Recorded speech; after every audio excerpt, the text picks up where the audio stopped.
दोस्तों एक बार फिर से स्वागत है आपका प्रजापति न्यूज में।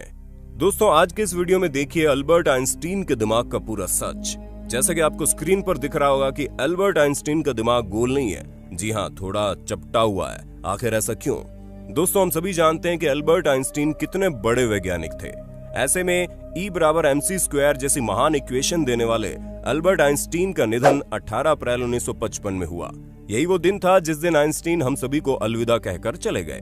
पर दोस्तों मरने से पहले इनकी ख्वाहिश थी कि इनके ऊपर किसी भी तरह की कोई रिसर्च न की जाए, लेकिन पैथोलॉजिस्ट थॉमस हार्वे, जिन्हें मरने के बाद अल्बर्ट आइंस्टीन की बॉडी की जांच करनी थी, उन्होंने चुपके से आइंस्टीन का दिमाग और उनकी आंखों को उनके शरीर से निकाल लिया और दोनों ही चीजों को लंच बॉक्स में रखकर वहां से भाग निकले, ताकि इस बात का पता लगाया जा सके कि आइंस्टीन के दिमाग में ऐसा क्या था जो उन्हें इतना बड़ा जीनियस बनाता था। क्या वो चीजें हमारे दिमाग में आ सकती हैं या फिर आइंस्टीन ही कुदरत के करिश्मे की तरह है? तो दोस्तों इन सभी चीजों को जानने के लिए हमारी आज की इस वीडियो को अंत तक जरूर देखना, क्योंकि आज मैं यानी आपका दोस्त विशाल प्रजापति इस वीडियो में न सिर्फ आपको आइंस्टीन के दिमाग से जुड़ी कुछ बातें बताने जा रहा हूँ, बल्कि उसके साथ ही ये भी बताऊंगा कि कैसे आप अपने आप को इनके जैसा जीनियस बना सकते हैं। वैसे ये वीडियो पसंद आए तो इसे लाइक और शेयर करने में जरा भी कंजूसी मत करना।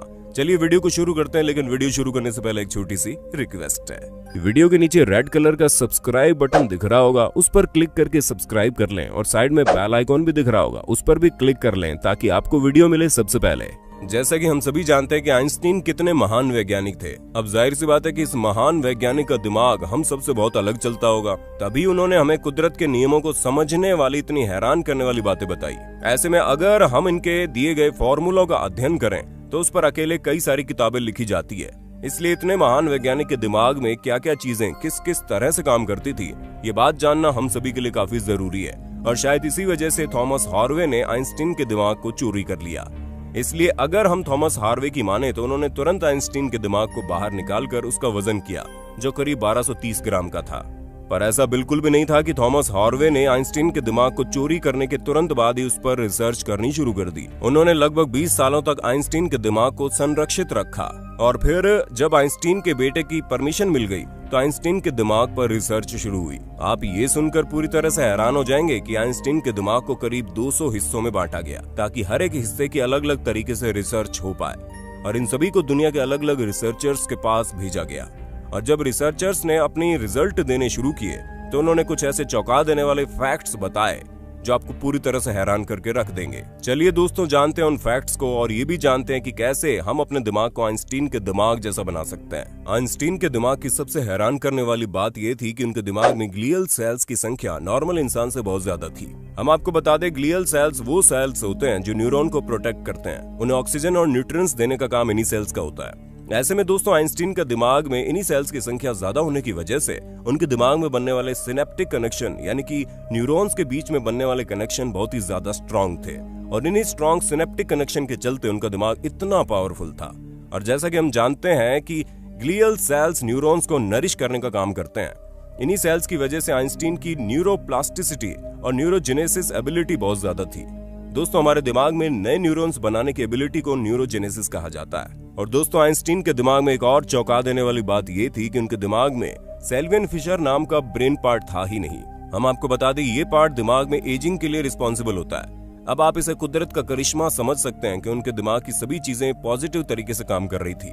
अब अगर हम आइंस्टीन के दिमाग से जुड़ी दूसरी रोचक बात बताएं तो हमारा दिमाग तो दो हिस्सों में बटा हुआ होता है, एक तो लेफ्ट हेमिस्फीयर और दूसरा राइट हेमिस्फीयर, जहाँ दोनों हिस्सों का अलग अलग काम होता है। ऐसे में लेफ्ट हेमिस्फीयर यानी कि उल्टे हाथ के हिस्से का काम होता है लॉजिकल चीजों पर ध्यान देना, वहीं राइट वाला हिस्सा इमेजिनेशन, आर्ट और क्रिएटिविटी के लिए रिस्पॉन्सिबल होता है। ऐसे में दोस्तों दिमाग के दोनों हिस्सों के बीच में जो भी ब्रिज जैसा स्ट्रक्चर होता है उसे कॉर्पस कैलोजम कहते हैं। इसी कॉर्पस कैलोजम के जरिए इंफॉर्मेशन दिमाग के एक हिस्से से दूसरे हिस्से में जाती है। अब आप ये समझ सकते हैं कि जितना मजबूत ये ब्रिज होगा यानी कि जितना स्ट्रॉन्ग कॉर्पस कैलोजम होगा, दिमाग के दोनों हिस्सों में जाने वाली इंफॉर्मेशन उतने अच्छे से काम करेगी। अब जाहिर सी बात है अब दोनों धमाकों के बीच कनेक्शन अच्छा होगा तो इंसान भी काफी ज्यादा इंटेलिजेंट होगा, क्योंकि इसे लॉजिक के साथ क्रिएटिविटी का भी हुनर आता होगा, ठीक वैसे ही जैसा आइंस्टीन को आता था। और ऐसा इसलिए था क्योंकि इनके दिमाग के दोनों हिस्सों के बीच में जो कॉर्पस कैलोजम था वो बहुत ही ज्यादा स्ट्रॉन्ग था, दोनों हिस्सों में इंफॉर्मेशन शेयर करता था। अब दोस्तों ये सवाल आता है कि हम किस तरह अपने कॉर्पस कैलोजम को और ज्यादा मोटा और स्ट्रॉन्ग बना सकते हैं। इस चीज का सीधा और सरल आंसर है मेडिटेशन।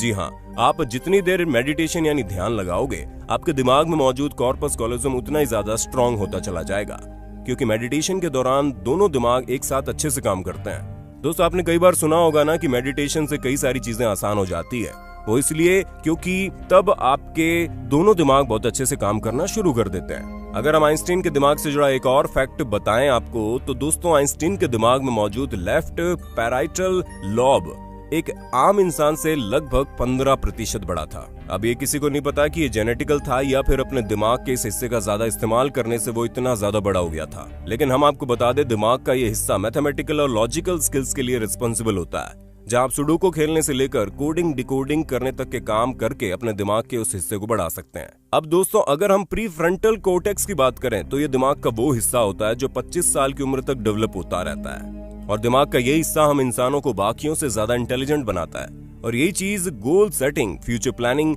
थॉट कंट्रोलिंग और अच्छे बुरे के अंतर को हमें समझाता है। यानी कि आपके दिमाग से जितने भी डिसीजन लिए जाते हैं वो उन्हीं की मदद से लिए जाते हैं, और दिमाग के इस हिस्से को डेवलप होने में करीब 25 साल का वक्त लगता है। 25 साल के बाद इंसान का हिस्सा पूरी तरह से डेवलप हो जाता है। लेकिन आइंस्टीन का प्रीफ्रंटल कोर्टेक्स बहुत ही ज्यादा डेवलप था, क्योंकि जहां बाकियों के दिमाग में इस हिस्से में 3 फोल्ड होते हैं, वहीं आइंस्टीन के दिमाग में इस हिस्से में 4 फोल्ड थे। और अगर आप चाहें तो आप भी प्रीफ्रंटल कोर्टेक्स को मजबूत बना सकते हैं। बस उसके लिए आपको दूसरों के लिए आभार प्रकट करने से लेकर एक्सरसाइज करनी होगी। दोस्तों, हमने आपको हर एक चीज बता दी जिससे आप अपना दिमाग अल्बर्ट आइंस्टीन जितना तेज तो नहीं, लेकिन हाँ, बाकियों के मुकाबले काफी बेहतर बना सकते हैं। और अगर आप ऐसा चाहते हैं तो वीडियो में बताई गई हर एक बात को फॉलो कीजिए, आपकी जिंदगी अपने आप बदलनी शुरू हो जाएगी। दोस्तों, आज के लिए बस इतना ही। उम्मीद है आपको हमारी आज की वीडियो पसंद आई होगी। अगर हाँ, तो ऐसे ही इंटरेस्टिंग वीडियोस को लगातार देखने के लिए हमारे चैनल प्रजापति न्यूज को लाइक, शेयर, सब्सक्राइब कर देना। मिलते हैं नए वीडियो में। जय हिंद, जय भारत। दोस्तों, आपकी स्क्रीन पे 2 और वीडियोस दिख रही हैं, जिसे देखने के लिए आप इस स्क्रीन पर क्लिक करें। दोनों देखिएगा, बहुत अच्छी वीडियो बनी है।